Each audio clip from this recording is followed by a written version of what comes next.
हे दोस्तों, नमस्कार। एक बार फिर से स्वागत है आपके अपने यूट्यूब चैनल देव जीके ट्रिक्स में। तो दोस्तों, मैं यहाँ पर डेली की तरह यहाँ पर जीके का टेस्ट कराया जाता है। तो आप लोग यहाँ पर डेली की तरह जीके का टेस्ट लगा सकते हैं, जो कि बहुत ही लाजवाब है, जानदार है। पहली बार देख रहे हैं तो एक बार वीडियो को पूरा देख लीजिएगा। जैसे कि एग्जाम में क्वेश्चन आपके बनते हैं, ये देखने में तो सरल होते हैं, लेकिन वास्तविकता में ऐसा होता नहीं है ना, और आप लोग गलती करके आ जाते हैं। वैसे ही क्वेश्चन आपके यहाँ पर लिए गए हैं। चलिए, गुड इवनिंग सभी को, गुड इवनिंग सभी को, नमस्कार सभी को, जय हिंद। चलिए, पहला क्वेश्चन आपके सामने दिया गया है कि यह देश कौन सा है जहां ड्रिप सिंचाई का उपयोग अधिक कुशलता से किया जाता है। चलिए, आपका जवाब देना है। आपका सही जवाब इनमें से क्या हो जाएगा कि वह देश कौन सा है जहां ड्रिप सिंचाई का प्रयोग अधिक कुशलता से किया जाता है। इनमें से आंसर क्या हो जाएगा। और जो क्वेश्चन हम आपको एक बार पढ़ा दी, उस क्वेश्चन को आप लोग हमेशा सही जवाब दिया करें, क्योंकि यहाँ पर इस क्वेश्चन को हमने इसके पहले भी पढ़ाया है। यहाँ पर आंसर हो जाएगा आपका बी नंबर, इजराइल हो जाएगा। याद रखिएगा कि यहाँ पर ड्रिप सिंचाई आपकी बड़ी कुशलता से की जाती है।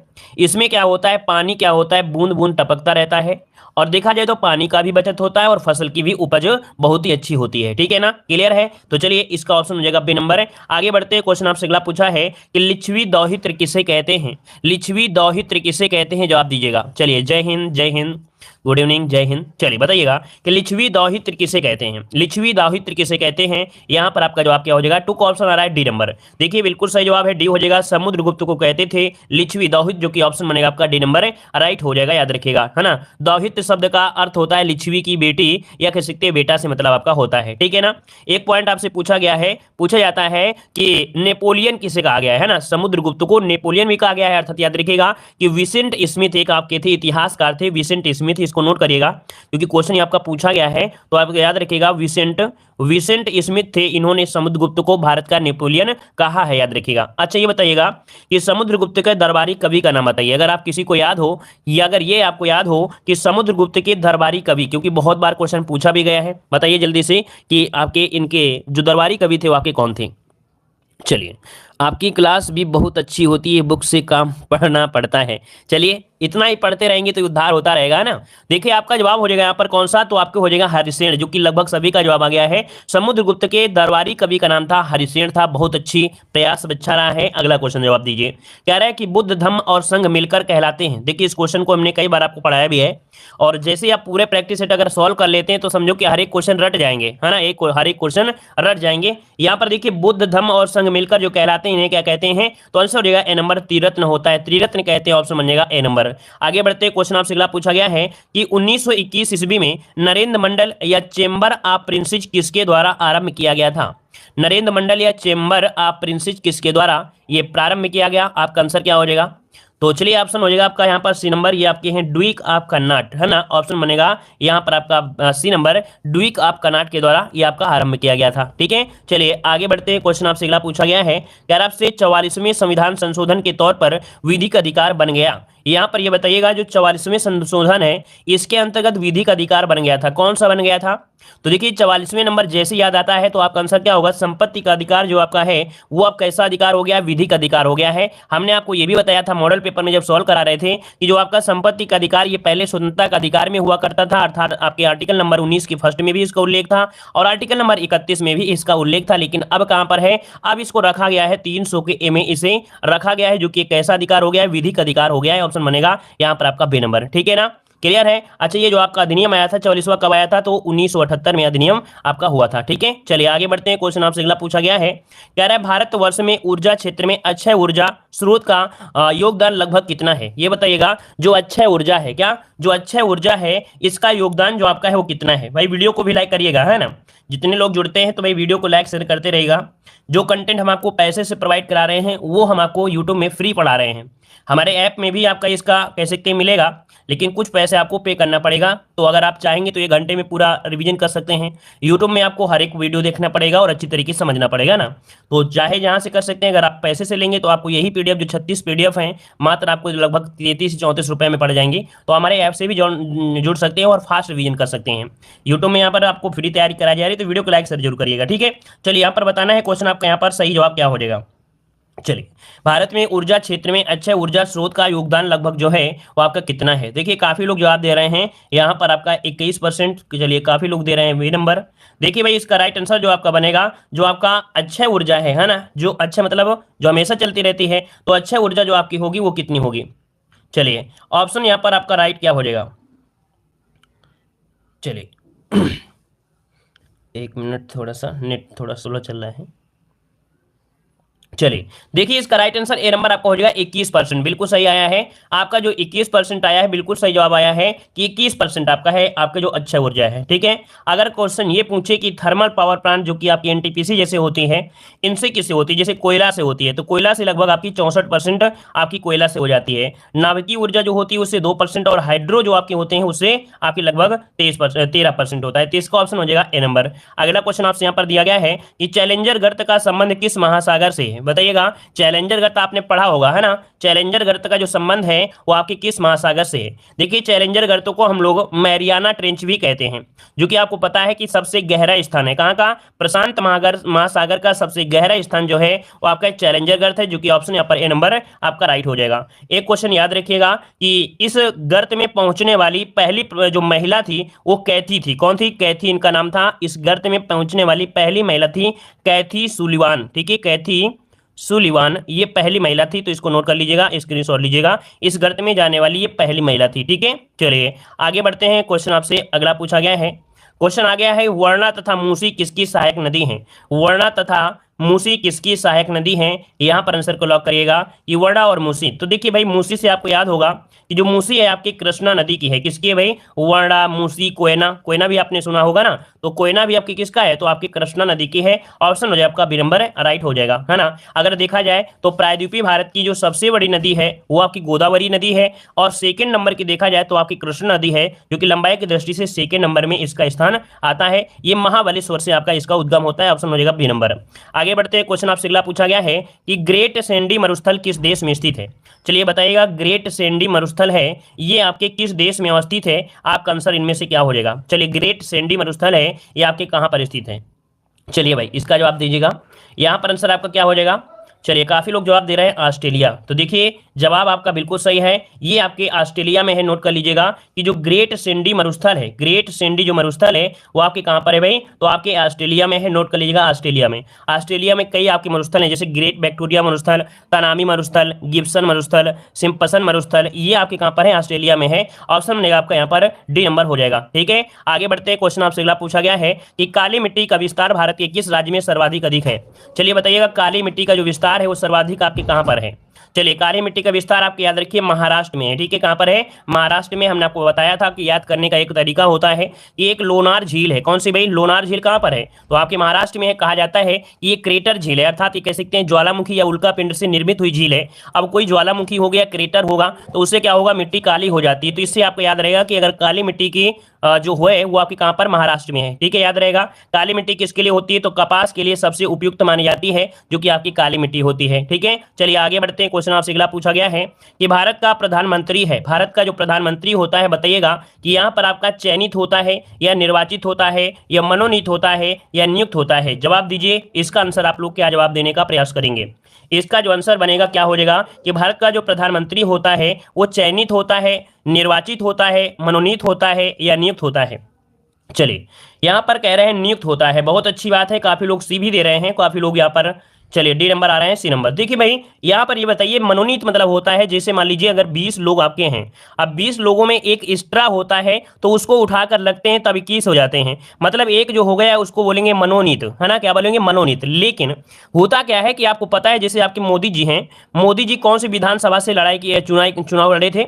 बनारस से लड़े थे ना, बनारस से चुनाव लड़ा था, अर्थात एक सीट इनकी भी है ना। तो मनोनीत तो है नहीं भाई, ये तो निर्वाचित हुए थे। लेकिन निर्वाचित तो बहुत लोग हुए थे, लेकिन सबको तो नहीं बनाया गया प्रधानमंत्री।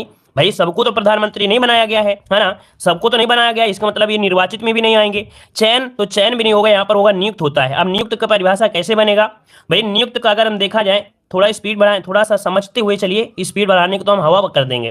देखो, भारत के प्रधानमंत्री अपने पद हेतु नियुक्त किए जाते हैं, इनकी नियुक्ति राष्ट्रपति द्वारा की जाती है ना। और यहाँ पर देखो, आपको पता है कि जब सभी हो जाते हैं, उनमें से जो प्रमुख होता है, जिनको बनना होता है, वो राष्ट्रपति उनको नियुक्त कर देते हैं ना। तो इसका ऑप्शन बनाना है आपको डी नंबर। ठीक है, चलिए आगे बढ़ते हैं। क्वेश्चन आपसे अगला पूछा गया है, कह रहा आपसे भारत शासन अधिनियम 1935 द्वारा स्थापित संघ में अवशिष्ट शक्तियां किसे किसे प्रदान की गई हैं। चलिए बताइएगा, इसका आंसर क्या हो जाएगा कि जो 1935 द्वारा स्थापित संघ में अवशिष्ट शक्तियां जो प्राप्त की गई हैं वो किसे दी गई हैं। आपका आंसर इनमें से क्या हो जाएगा। चलिए, आपका आंसर इनमें से क्या हो जाएगा। क्वेश्चन अभी हाल ही में पूछा गया था कि जो भारत शासन अधिनियम 1935 है, 1935 था, तो इसमें स्थापित संघ में जो अवशिष्ट शक्तियां थी किसे प्रदान थी, गवर्नर जनरल को प्राप्त थी। नोट करिएगा, इसका आंसर गवर्नर जनरल को प्रदान थी। ये थी की बात कर रहा है ना, वर्तमान की बात नहीं हो रही है, 1935 की बात रही है, तो ये गवर्नर जनरल को ये शक्तियां प्रदान थी जो आपके संघ में अवशिष्ट शक्तियां थी। ठीक है, चलिए आगे बढ़ते हैं। क्वेश्चन आपसे अगला पूछा गया है, कह रहा है जवाहरलाल नेहरू ने निम्नलिखित में से किस अधिनियम को गुलामी की दास्तां की संज्ञा दी है। बताइएगा कि गुलामी की दास्तां का जो संज्ञा दिया है वो किसने दिया है। यहां पर 13 का ऑप्शन क्या हो जाएगा।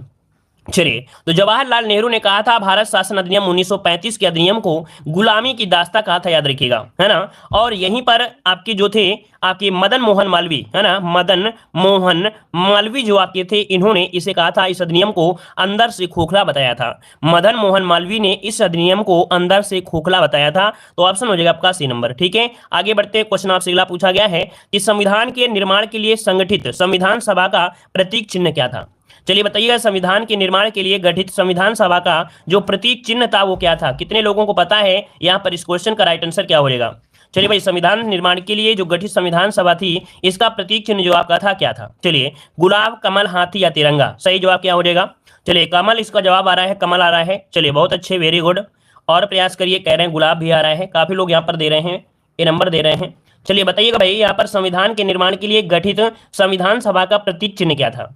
चलिए, कह रहे हैं नहीं पता भी है। चलिए देखिए, यहां पर आपका जवाब जो हो जाएगा भैया, ऑप्शन हो जाएगा सी नंबर, हाथी था। याद रखिएगा, ये संविधान सभा के निर्माण की बात हो रही है, ये संविधान सभा के निर्माण की बात हो रही है, ना कि 1857 की बात हो रही है। भाई 1857 की बात नहीं हो रही है कि उसमें से प्रतीक चिन्ह क्या था, कि कमल थी, रोटी थी। ये बात हो रही है संविधान निर्माण के समय। तो संविधान का जो प्रतीक चिन्ह था वो हाथी था। याद रखिएगा, क्या हो जाएगा, तो आपका हाथी हो जाएगा, हाथी। और आपको पता है संविधान सभा का जो गठन हुआ था वो आपके 9 दिसंबर 1946 को, है ना, 9 दिसंबर 1946 को था। और यहाँ पर इस संविधान सभा के प्रतीक चिन्ह के रूप में हाथी को अपनाया गया था। ठीक है, कॉन्स्टिट्यूशन असेंबली में आपके हाथी को रखा गया था। अगला क्वेश्चन आपसे दिया गया है कि संविधान के किस भाग का संबंध केंद्र शासित प्रदेशों के प्रशासन से है। केंद्र शासित प्रदेशों के प्रशासन से संबंधित है। यहां पर आपका आंसर क्या हो जाएगा। तो चलिए भाई, आपका जवाब इनमें से क्या होगा।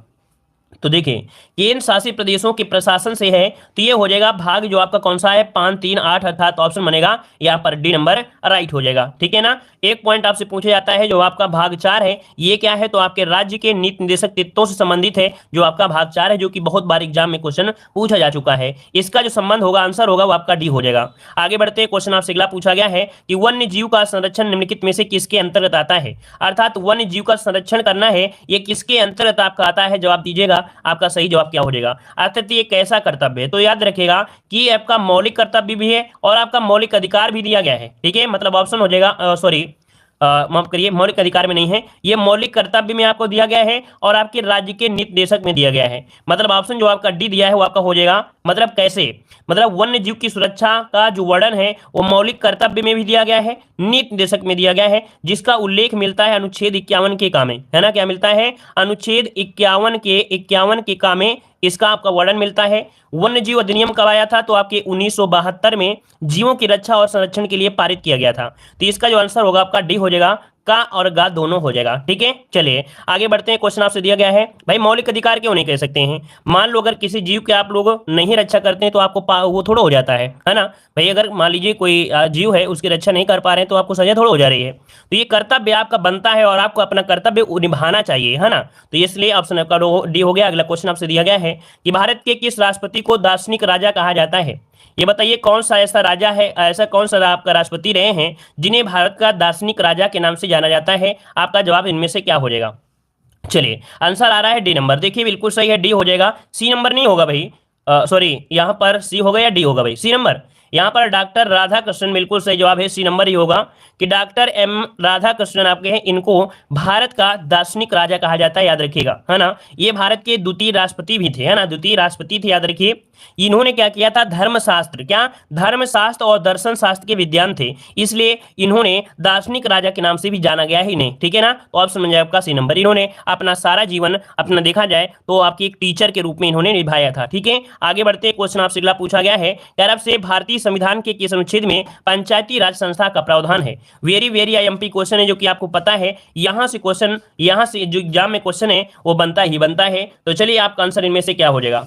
चलिए, आज तो बड़ी खुशी हो रही है कि जितने लोग भी जुड़े हैं लगभग सभी का जवाब यहाँ पर लगातार मिलता चला जा रहा है। तो आपका आंसर इनमें से क्या हो जाएगा, यहाँ पर ऑप्शन आ रहा है सी नंबर, अनुच्छेद 40। याद रखिएगा, जो अनुच्छेद 40 है ये ग्राम पंचायतों का गठन का प्रावधान करता है, जो कि भाग किसमें होता है, भाग 4 में है, जो कि नीति निर्देशक तत्व के अंतर्गत आपका आता है ना। एक क्वेश्चन और पूछा जाता है कि गांधीवादी सिद्धांत वाला जो आपका आर्टिकल है वो आपका कौन सा है। तो गांधीवादी सिद्धांत के अनुसार गांधी जी ने कहा था कि शासन के विकेंद्रीकरण जोड़ दिया जाए, शासन के विकेंद्रीकरण जोड़ दिया जाए। ये आर्टिकल नंबर आपका 40 ही है, ठीक है। आगे बढ़ते हैं, क्वेश्चन आपसे अगला पूछा गया है कि यदि पंचायत को भंग किया जाता है तो उसका चुनाव कितने समय के भीतर करवा लेना चाहिए। बताइए भाई, अगर कोई चुनाव भंग हो जाता है पंचायत का तो कितने माह में हो सकता है, सभी को पता है 6 माह में यहाँ पर हो जाएगा, 6 माह में हो जाता है, ठीक है, याद रहेगा। चलिए आगे बढ़ते हैं, क्वेश्चन आपसे अगला पूछा गया है कि किस समिति ने भारत में लोकपाल का चुनाव किया। देखिए, भारत में लोकपाल के लिए, है ना, लोकपाल के चुनाव के अर्थात लोकपाल के नियुक्ति का जो सुझाव दिया था वो सर्वप्रथम किसने दिया था। ये थी एक समिति थी प्रशासनिक सुधार आयोग। इसका ऑप्शन हो जाएगा डी नंबर कि किस समिति ने भारत में लोकपाल का सुझाव दिया। तो यहाँ पर एक समिति थी आपकी प्रशासनिक सुधार आयोग, जो कि आपकी 5 जनवरी, कब भैया, तो आपके 5 जनवरी 1966 में मोरारजी देसाई की अध्यक्षता में गठित किया गया था। किसके, मोरारजी देसाई के कह सकते हैं कि अध्यक्षता में इसका गठन किया गया था। तो याद रखिएगा, याद रहेगा। चलिए आगे बढ़ते हैं, क्वेश्चन आपसे अगला पूछा गया है कि पन्नालाल घोष का संबंध किस वाद्य यंत्र से है। यहाँ पर बताइए, पन्नालाल जो घोष हैं ये क्या बजाते हैं, ये क्या बजाते हैं, किसका संबंध किससे है। चलिए, बांसुरी से है, याद रखिए, इसका ऑप्शन बनेगा सी नंबर, यहाँ पर बांसुरी से। देखो, एक नाम और मिलता है आपको, हरिप्रसाद चौरसिया। क्या नाम निकलता है, तो भाई हरिप्रसाद चौरसिया जो आपका नाम आता है। ये भी क्वेश्चन आपका बहुत ही मस्त है। ये क्वेश्चन मिलता है कि हरिप्रसाद चौरसिया का संबंध किससे है, तो आपके बांसुरी वादक से है, ठीक है, याद रहेगा। आगे बढ़ते हैं, क्वेश्चन आपसे दिया गया है, कह रहा आपसे यहाँ पर विश्व रेड क्रॉस दिवस कब मनाते हैं। चलिए बताइएगा, विश्व रेड क्रॉस जो दिवस मनाते हैं वो कब मनाते हैं, इसका राइट आंसर क्या हो जाएगा। चलिए, राइट आंसर देना है, आपका सही जवाब क्या हो जाएगा। चलिए, ऑप्शन आ रहा है 22 का ए नंबर और 22 का बी भी आ रहा है, 8 मई बिल्कुल सही जवाब है। देखो, आपको पता है कि रेड क्रॉस जो आपका बना होता है कहीं ना कहीं आपको पता है कि थोड़ा सा जैसे 8 जैसे आपका घुमा हुआ होता है। तो यहाँ पर आंसर क्या हो जाएगा, ऑप्शन आपका हो जाएगा सी नंबर, 8 मई को मनाते हैं, याद रखिए 8 मई को। और 8 मई को एक और दिवस मनाते हैं, 8 मई को एक दिवस और मनाते हैं, क्या मनाते हैं, तो प्रवासी पक्षी दिवस। क्या मनाते हैं भाई, प्रवासी पक्षी दिवस, प्रवासी पक्षी दिवस भी मनाया जाता है, आपके 8 मई को ही मनाया जाता है। तो दोनों पॉइंट नोट कर लीजिएगा कि 8 मई को रेड क्रॉस भी दिवस मनाते हैं और 8 मई को प्रवासी पक्षी दिवस भी मनाया जाता है। आगे बढ़ते हैं, क्वेश्चन आपसे अगला पूछा गया है, कह रहा आपसे संयुक्त राष्ट्र संघ के किस अंग को दुनिया का पुलिसमैन कहा जाता है। अगर आपने संयुक्त राष्ट्र संघ को अच्छी तरीके से पढ़ा होगा डिटेल से तो आपको ये क्वेश्चन जरूर पढ़ा होगा। अब बताइएगा कि संयुक्त राष्ट्र संघ के किस अंग को दुनिया का पुलिसमैन कहा जाता है। तो देखिए भाई, इसका जो राइट आंसर हो जाएगा वो कौन सा हो जाएगा। चलिए भाई, कौन सा हो जाएगा, महासभा या सुरक्षा परिषद। भाई आपकी बताइए, सुरक्षा कौन करते हैं, आपकी सुरक्षा कौन करते हैं, पुलिस वाले करते हैं, अर्थात ऑप्शन क्या हो जाएगा, सी नंबर आपका हो जाएगा। यहाँ पर आपका आंसर हो जाएगा, सुरक्षा परिषद को दुनिया का पुलिसमैन कहा जाता है, याद रखिएगा। अर्थात इसकी जिम्मेदारी जो आपकी है वो सुरक्षा परिषद की होती है, शांति और सुरक्षा को बनाए रखने के लिए, ठीक है ना, इस कारण से।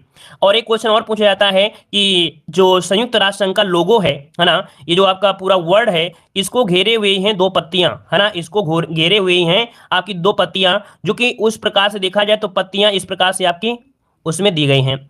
चलो, आप मान लो ऐसे प्रकार से पत्तियां हैं, ये किस चीज की पत्तियां होती हैं, क्वेश्चन आपसे पूछा गया है एग्जाम में, इसलिए हम आपसे पूछ रहे हैं कि जो पत्तियां होती हैं, ये 2 पत्तियां जो घेरे हुई है वर्ड को, ये कौन सी पत्तियां होती हैं। तो यहाँ पर बताइए, जैतून की होती है, वेरी गुड, याद रखिए। ये जो आपके कह सकते हैं संयुक्त राष्ट्र संघ का जो लोगो है उसमें जो पत्ती बनी हुई है और वर्ड को घेरे हुई हैं, ये जैतून की पत्ती होती है, याद रखिए, जैतून की पत्ती होती है, नोट कर लीजिएगा, ठीक है। आगे बढ़ते हैं, क्वेश्चन आपसे अगला पूछा गया है कि मेगास्थनीज ने भारतीय समाज को कितने भागों में विभाजित किया है। ये बताइए, मेगास्थनीज ने भारतीय समाज को कितने भागों में डिवाइड किया है, विभाजित किया है, आपका आंसर क्या होगा।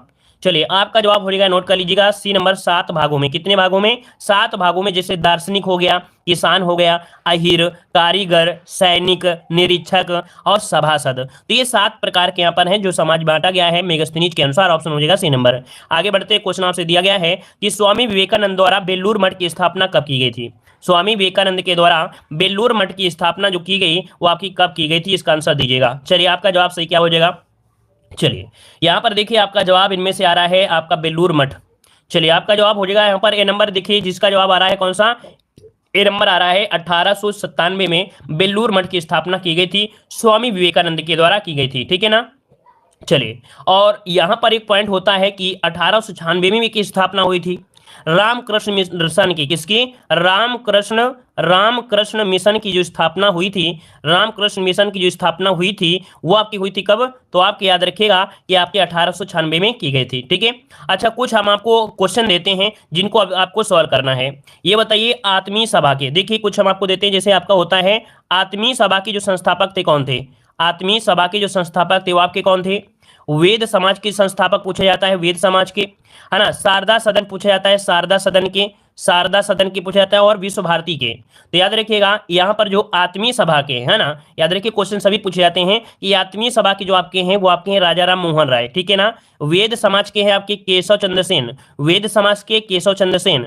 शारदा सदन के रामाबाई, ठीक है, रामाबाई। और विश्व भारती के आपके रहे हैं रविन्द्रनाथ टैगोर। क्वेश्चन पूछेगा कि आपके विश्व भारती के जो आपके संस्थापक हैं उनके आपके, तो आपके कौन? तो रविन्द्रनाथ टैगोर। इतने क्वेश्चन यहाँ से बन सकते थे। आगे बढ़ते हैं, क्वेश्चन दिया गया है कि किस गवर्नर जनरल के कार्यकाल के दौरान नेटिव मैरिज एक्ट को पारित किया गया? बताइएगा, यहां पर आपको बताना है कि आपके किस गवर्नर जनरल के समय नेटिव मैरिज एक्ट को पारित किया गया था। चलिए यहां पर नेटिव मैरिज एक्ट जो कि 1872 में, कब? अब आपको हम समय बता दे रहे हैं, 1872 में आपका पारित किया गया। तो यहां पर कह सकते हैं इस समय भारत के गवर्नर जनरल कौन थे? लॉर्ड नॉर्थ जो आपके थे, ऑप्शन बी वाला यहां पर हो जाएगा लॉर्ड नॉर्थ ब्रुक। ठीक है, लॉर्ड नॉर्थ ब्रुक थे। और जैसे कि कुछ पॉइंट आपके होते हैं हम आपको बता दें, जैसे शिशु वध पर प्रतिबंध लगाया था किसने? वेलेस्ली ने लगाया। सती प्रथा पर प्रतिबंध कौन लगाए थे? तो आपके विलियम बेल्टिंग लगाए थे। शारदा एक्ट पर लॉर्ड इरविन थे। दास प्रथा पर लगाए थे लॉर्ड एलनबरो। तो याद रखिए, चारों याद रख लीजिएगा। ठीक है, शिशु वध प्रतिबंध वेलेस्ली, सती प्रथा पर प्रतिबंध किसने लगाया? विलियम बेंटिंग ने। शारदा एक्ट पर लगाया था लॉर्ड इरविंग ने। और यहां पर दास प्रथा पर लगाया था लॉर्ड एलनबरो। ये चारों ही क्वेश्चन आपके एग्जाम में पूछे जाते हैं। आगे बढ़ते हैं, क्वेश्चन दिया गया है कि मैं एक क्रांतिकारी के रूप में कार्य करता हूं। कथन है, ये किसका कथन दिया गया है? चलिए भाई, ये जो कथन है वो किसका दिया गया है, इसमें आंसर बताइएगा कि मैं एक क्रांतिकारी के रूप में कार्य करता हूं। ये जो कथन दिया है वो किसने दिया है? इसका आंसर क्या हो जाएगा?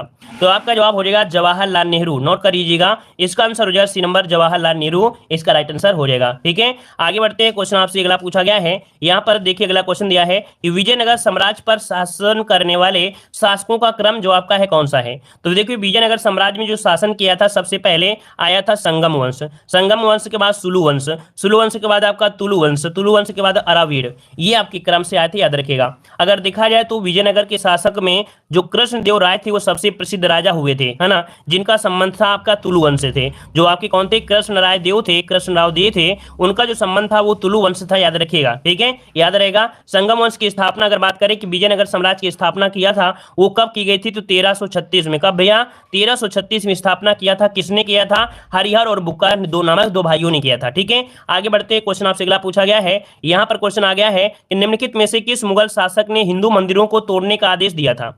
हिंदू मंदिरों को तोड़ने का जो आदेश दिया था वो किस शासक ने दिया था? किस मुगल शासक ने दिया? चलिए इसका आंसर देना है 29 नंबर में। ऑप्शन आ रहा है यहां पर सी नंबर, औरंगजेब। तो भैया आपका जवाब इनमें से क्या हो जाएगा? औरंगजेब। चलिए आपके ऑप्शन को लॉक कर देते हैं, आपका बिल्कुल सही जवाब है औरंगजेब, यहाँ पर राइट हो जाएगा। कब दिया था? तो आपके 1669 में इन्हें तोड़ने का आदेश दिया था, 1669 में। ठीक है, और यहाँ पर आगे बढ़ते हैं। इसे इसे जहांगीर को जिंदा पीर भी कहा जाता है। अगर क्वेश्चन पूछे कि जिंदा पीर किसे कहते हैं, तो जिंदा पीर कहते हैं औरंगजेब को। ठीक है, जिंदा पीर। अगला क्वेश्चन दिया गया है कि निम्नलिखित में विद्रोह तथा प्रभावित क्षेत्रों में किसका मिलान सही नहीं है? मिलान सही नहीं है 30 नंबर में। चलिए मिलान सही नहीं है। देखिए भाई, यहाँ पर जो फकीर विद्रोह हुआ था वो बंगाल में हुआ था, अहोम विद्रोह आपके असम में हुआ था, युआर विद्रोह झारखंड दिया गया है। तो भाई युआर विद्रोह आपके झारखंड में दिया गया है। वैसे आपका युआर विद्रोह जो है वो आपके कहाँ से संबंधित है? युवार विद्रोह जो आपका संबंधित है, कहाँ से संबंधित है, देखो आपका तेभागा, तेभागा विद्रोह आपके बंगाल से है। कूका विद्रोह जैसे होता है पंजाब से है। आहोम विद्रोह असम से है। फकीर विद्रोह आपके बंगाल से है। वैसे यहाँ पर चुआर विद्रोह है, सब माफ करिए यहाँ पर, हाँ ये गलती है, यहाँ पर देखो चुआर विद्रोह यहाँ पर होना चाहिए, क्या होना चाहिए, चुआर विद्रोह, चुआर, देखो चुआर हम लिख दे रहे हैं, चुआर विद्रोह है ना, यहाँ पर नोट कर लीजिएगा, चुआर विद्रोह। और जो चुआर विद्रोह है इसका संबंध है वो आपकी कहां से है, बंगाल से, ठीक है, कहां से है, तो ये झारखंड नहीं होगा, यहाँ पर बंगाल हो जाएगा, बंगाल से, ठीक है, याद रहेगा। फकीर विद्रोह बंगाल, अहोम विद्रोह असम, चुआर विद्रोह बंगाल, तिभागा विद्रोह बंगाल, कूका विद्रोह पंजाब, ठीक है। इतने विद्रोह से ज्यादा क्वेश्चन कभी नहीं पूछे जाते हैं, हमेशा यहीं से मिलते हैं। अगला 1857 की क्रांति को लखनऊ में दबाने वाला ब्रिटिश नायक कौन था? भाई 1857 में क्रांति हुई थी, है ना, तो भैया ये बताइएगा कि वहां का जो विद्रोह दबाया था, है ना, वो आपके कौन से थे, उसका नायक पूछा गया है। नायक क्या हो जाएगा आपके, कैंपबेल का नाम आपने सुना होगा, किसका नाम सुना है आपने, कैंपबेल का नाम सुना होगा, कैंपबेल का, तो आपका आंसर हो जाएगा आपका सी नंबर, यहां पर कैंपबेल इसका राइट आंसर हो जाएगा, ठीक है। याद रखिएगा कि जो वहां के नेतृत्व किसने किया था लखनऊ में, तो बेगम हजरत महल ने किया था, ठीक है। आगे बढ़ते हैं, क्वेश्चन आपसे अगला पूछा गया है, कह रहा है किस सिख धर्मगुरु ने गुरुमुखी लिपि आरंभ किया था? गुरुमुखी लिपि जो आरंभ किया वो किसने किया, यहां पर आंसर दीजिएगा भैया, आपका जवाब इनमें से क्या हो जाएगा, गुरुमुखी लिपि जो किया वो किसने किया था, यहाँ पर आंसर क्या हो जाएगा, तो ऑप्शन देखिए बी नंबर आपका है, क्या है आपका बी नंबर यहाँ पर हो जाएगा, गुरु अंगद ने किया था। किसने किया था भाई, तो आपकी गुरु अंगद ने किया था, इसका ऑप्शन हो जाएगा आपका यहाँ पर आपका बी नंबर हो जाएगा, ठीक है। गुरुमुखी लिपि का आरंभ गुरु अंगद ने किया था। वहीं पर एक क्वेश्चन ये बनता है कि सिख धर्म में जो आपके प्रथम गुरु थे कौन थे? सिख धर्म में प्रथम गुरु जो थे वो आपके गुरु नानक थे। कौन? गुरु नानक थे। इन्हीं की जीवनी गुरु अंगद ने लिखा है ना। अर्थात जो गुरुमुखी लिपि है, अर्थात यहाँ पर कह सकते हैं इनकी जो जीवनी है वो श्री मतलब कह सकते हैं गुरु अंगद ने ही लिखा है इनकी जीवनी, ठीक है। आगे बढ़ते हैं, क्वेश्चन आपसे अगला पूछा है, गांधी इरविन पैक्ट कब हुआ था? गांधी इरविन पैक्ट जो हुआ ये कब हुआ था, डेट बताइएगा। यहाँ पर डेट आपको बताना है, जल्दी से बताइए क्या आंसर हो सकता है। तो देखिए ऑप्शन आपका यहाँ पर 33 की अगर हम बात करते हैं तो आपका जवाब हो जाएगा यहाँ पर आपका डी नंबर, आपके 5 मार्च 1931 में। याद रखिए 5 मार्च 1931 को हुआ था। और इस पैक्ट के बाद गांधी जी ने सविनय अवज्ञा आंदोलन को स्थगित कर दिया था। क्वेश्चन कभी कभी पूछा जाता है कि गांधी इरविन समझौते के बाद कौन से आंदोलन को स्थगित कर दिया गया था, तो याद रखिएगा कि जो सविनय अवज्ञा आंदोलन था उसको स्थगित कर दिया गया था, ठीक है। आगे बढ़ते हैं, क्वेश्चन आपसे अगला पूछा गया है कि यूएनडीपी ने अपनी पहली मानव रिपोर्ट किस वर्ष प्रकाशित की थी? चलिए, यूएनडीपी में पहली मानव रिपोर्ट, यूएनडीपी ने अपनी पहली मानव रिपोर्ट किस वर्ष प्रकाशित किया? चलिए 91 ऑप्शन आया है, यहां पर इसका आंसर होगा क्या? तो याद रखिए इसका राइट आंसर बिल्कुल सही होगा, कौन सा भैया? 90 वाला। यहां पर आंसर हो जाएगा 1990 में। 1990 में पहली अपनी रिपोर्ट प्रकाशित किया था, ठीक है। अच्छा, एक क्वेश्चन ये होता है कि मानव विकास सूचकांक विकसित करने वाले दल का प्रमुख नेतृत्व जो किया था किसने किया था? तो ये थे आपके महबूब उल हक, महबूब उल हक जो कि पाकिस्तानी अर्थशास्त्री थे, इन्होंने यहाँ पर प्रदर्शित किया था, ठीक है। इन्हीं के साथ एक सहयोगी थे इंगे कॉल, उन दोनों लोगों ने मिलकर किया था, लेकिन पाकिस्तानी महबूब उल हक का नाम बहुत ही आगे आता है। आगे बढ़ते हैं, क्वेश्चन आपसे अगला पूछा गया है कि द थर्ड पिलर पुस्तक के लेखक कौन है? द थर्ड पिलर पुस्तक के लेखक पूछा गया है, तो आपका जवाब हो जाएगा आपके रघुराम जी राजन है। रघुराम राजन जी जो कि आपको पता है भारतीय रिजर्व बैंक के पूर्व गवर्नर जनरल भी आपके रहे हैं, आपके कौन? रघुराम जी जो आपके राजन हैं, ठीक है। आगे बढ़ते हैं, क्वेश्चन आपसे अगला पूछा गया है कि अटलस पर्वत के विस्तृत क्षेत्र में संबंधित देश कौन सा है? ये बताइए। आल्पस पर्वत है, माफ करिए, आल्पस पर्वत। जो आल्पस पर्वत है ये कहां पर आपका विस्तार है इसका? आल्पस पर्वत का विस्तार, तो याद रखिए इसका विस्तार आपके कहां पर हो जाएगा? तो आपके फ्रांस में भी है, और आपके कहां पर है भाई? फ्रांस के बाद ये आपके याद रखिए यहाँ पर जर्मनी नहीं होगा भाई, यहाँ पर जर्मनी नहीं है, यहाँ पर आपका स्विट्जरलैंड में है। दो चीज में याद रखिए, यहाँ पर जो आपका जो खा दिया गया है ना, यहाँ पर खा जो दिया गया है उसको नोट करिएगा, इसका तो आपका ये हो जाएगा, यहाँ पर खा की जगह गा कर लीजिएगा, ठीक है। खा की जगह गा कर लीजिए, तब आपका आंसर सही हो जाएगा। यहाँ पर आपका स्विट्जरलैंड हो जाएगा, ठीक है। फ्रांस और स्विट्जरलैंड में इसका विस्तार है, याद रखिए आल्प्स पर्वत का, ठीक है। जर्मनी नहीं है, ठीक है। तो इसमें सिर्फ क्या करना है आपको, लास्ट वाले में गा जोड़ देंगे तो आंसर आपका राइट हो जाएगा। का और गा दोनों में, फ्रांस और स्विट्जरलैंड में, ठीक है। आगे बढ़ते हैं, क्वेश्चन आपसे अगला पूछा गया है, कह रहा है धान से निकलने वाली जो गैस है वो आपकी कौन सी है? बताइए भाई, धान से निकलने वाली गैस है या आपकी कौन सी गैस है? धान से निकलने वाली गैस कौन सी है? चलिए यहाँ पर आपका जवाब सही क्या हो जाएगा, धान से निकलने वाली जो गैस है वो आपकी कौन सी है, मीथेन गैस आ रही है भैया। तो बिल्कुल सही जवाब है कि भैया निकलती है कौन सी, मीथेन गैस निकलती है। तो ऑप्शन हो जाएगा आपका बी नंबर यहाँ पर राइट हो जाएगा। धान के खेत से देखा जाए तो नाइट्रस ऑक्साइड भी निकलती है, मीथेन गैस भी निकलती है और कार्बन डाइऑक्साइड भी निकलती है। देखो कौन सी, तो आपकी नाइट्रस ऑक्साइड, ठीक है, और मीथेन और आपकी कार्बन डाइऑक्साइड, ठीक है। आगे बढ़, इसका आंसर हो जाएगा आपका बी नंबर। अगला क्वेश्चन आपसे दिया गया है, कह रहा है निम्नलिखित में से ऊष्मा का सबसे अच्छा चालक इनमें से कौन है। ऊष्मा का सबसे अच्छा चालक पूछा गया है, तो ऊष्मा का सबसे अच्छा चालक इनमें से कौन हो जाएगा, पारा, पानी, ईथर या बेंजीन। पारा, पानी, ईथर या बेंजीन, इनमें से आंसर क्या हो जाएगा। चलिए तो नोट करिएगा, इसका आंसर जो आपका बनेगा वो आपका हो जाएगा यहाँ पर ए नंबर आपका पारा हो जाएगा। ठीक है, देखो काफी लोग जवाब दे रहे हैं, यहाँ पर पारा हो जाएगा। सबसे विकल्प के अनुसार सबसे अच्छा जो आपका चालक है वो आपका क्या है, आपका यहाँ पर पारा है। ये ऑप्शन के अनुसार है, लेकिन वैसे आपका कौन होता है, तो तांबा होता है ना। क्या होता है भाई, तांबा होता है, जो कि ऑप्शन में नहीं दिया है। तो सबसे अच्छा देखा जाए तो धातुओं में तांबा, एल्युमिनियम, चांदी, सोना, ये आपकी होती है ना। आगे बढ़ते हैं, क्वेश्चन आपसे दिया गया है कि सूर्य की ऊर्जा उत्पन्न होती है, सूर्य की ऊर्जा उत्पन्न होती है, किससे उत्पन्न होती है, बताइएगा भाई।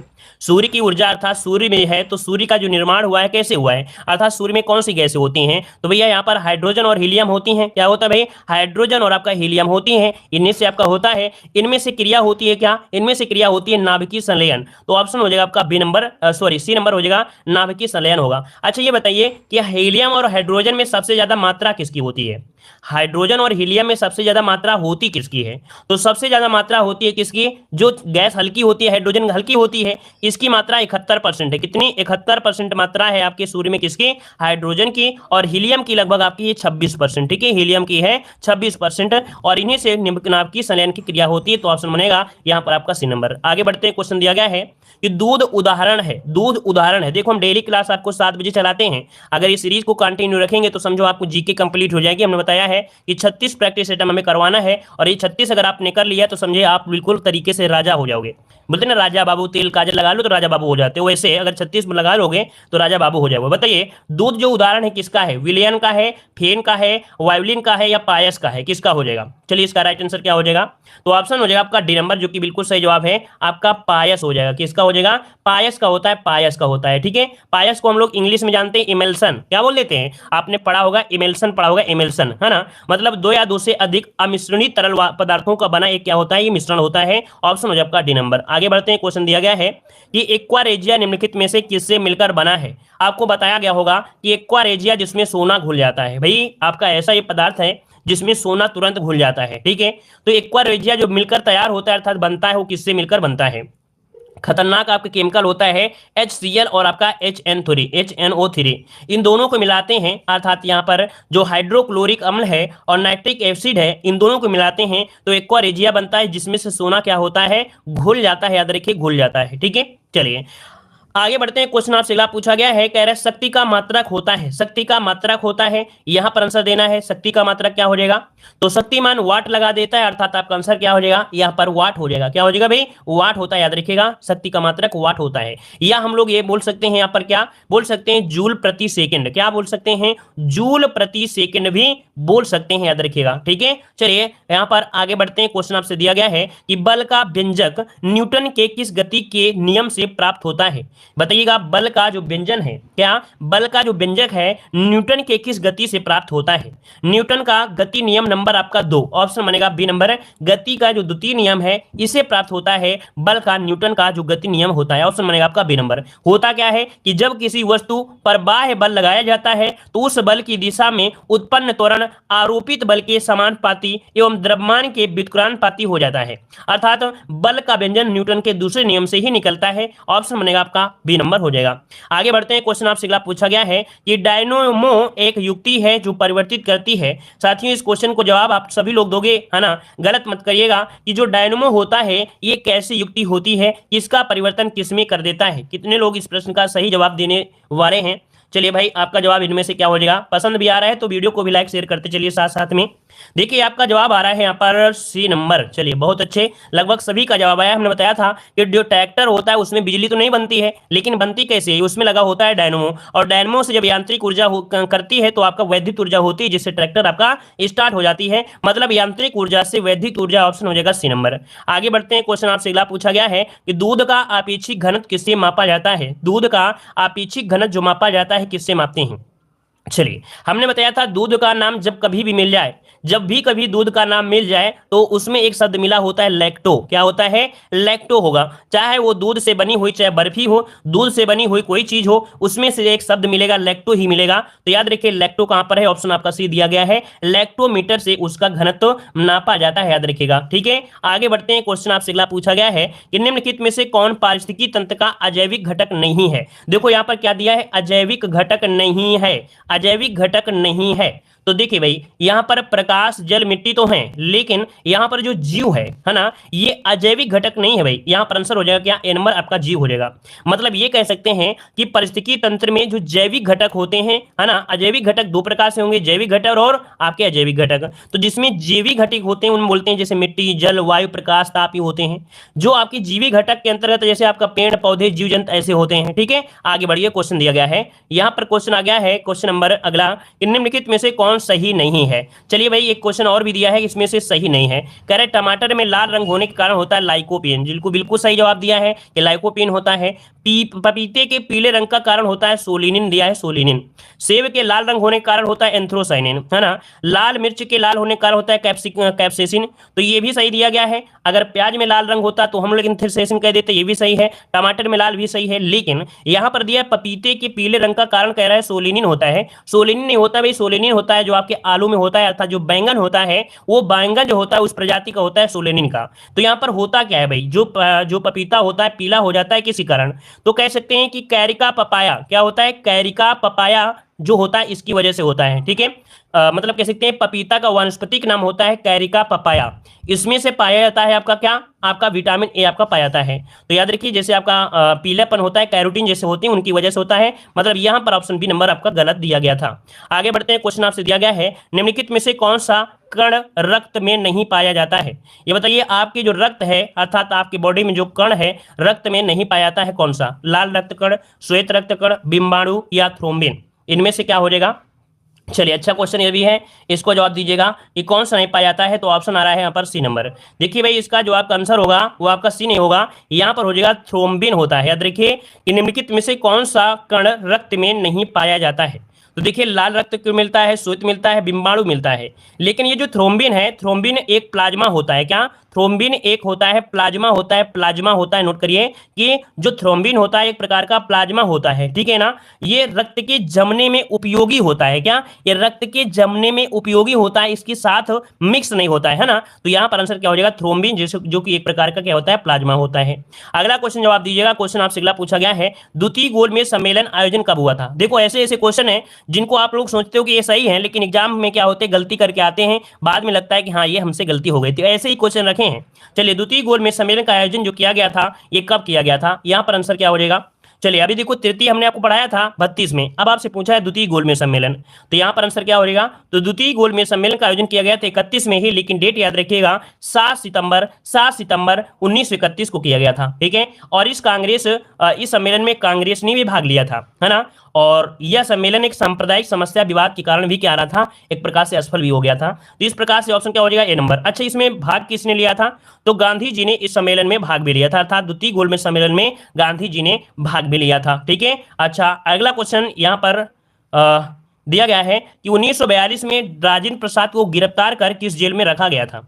चलिए, 1942 में राजेंद्र प्रसाद को गिरफ्तार करके जेल में रखा गया था, कौन सी जेल में रखा गया था? चलिए, यहां पर आंसर देना है। देखो 9 अगस्त 1942 को जो महात्मा गांधी है और महात्मा गांधी थे और इन्हीं के साथ और भी कांग्रेस आपके नेता थे जिनको गिरफ्तार कर लिया गया था। तो मतलब बिहार में राजेंद्र प्रसाद को रखा गया था बांकीपुर जेल में, बिहार के ही बांकीपुर जेल में आपके राजेंद्र प्रसाद जी को रखा गया था। याद रखिए, तो आंसर क्या हो जाएगा आपका? यहाँ पर सी नंबर राइट हो जाएगा। ठीक है, और इसी के साथ ये टेस्ट आपका कंप्लीट होता है। लेकिन एक क्वेश्चन आपको कमेंट बॉक्स में कमेंट करना है। कमेंट करना ये है कि व्यक्तिगत सत्याग्रह में प्रथम सत्याग्राही किसे चुना गया। देखिए क्वेश्चन होता है व्यक्तिगत सत्याग्रह में प्रथम सत्याग्राही, क्या प्रथम सत्याग्राही सत्याग्राही प्रथम सत्याग्राही किसे चुना गया। ऑप्शन होगा राजेंद्र प्रसाद, सरदार पटेल, जवाहरलाल नेहरू और विनोबा भावे। याद रखिएगा, क्वेश्चन फिर से सुन लीजिए। व्यक्तिगत सत्याग्रह में प्रथम सत्याग्राही के रूप में किसे चुना गया। यहाँ पर है राजेंद्र प्रसाद, सरदार पटेल, जवाहरलाल नेहरू, विनोबा भावे। इनमें से आपका आंसर क्या होगा, कमेंट बॉक्स में कमेंट करना है। आपका सही जवाब इनमें से क्या हो जाएगा। अगर आप लोग ऑफलाइन देख रहे हैं तो ऑफलाइन जवाब दीजिए।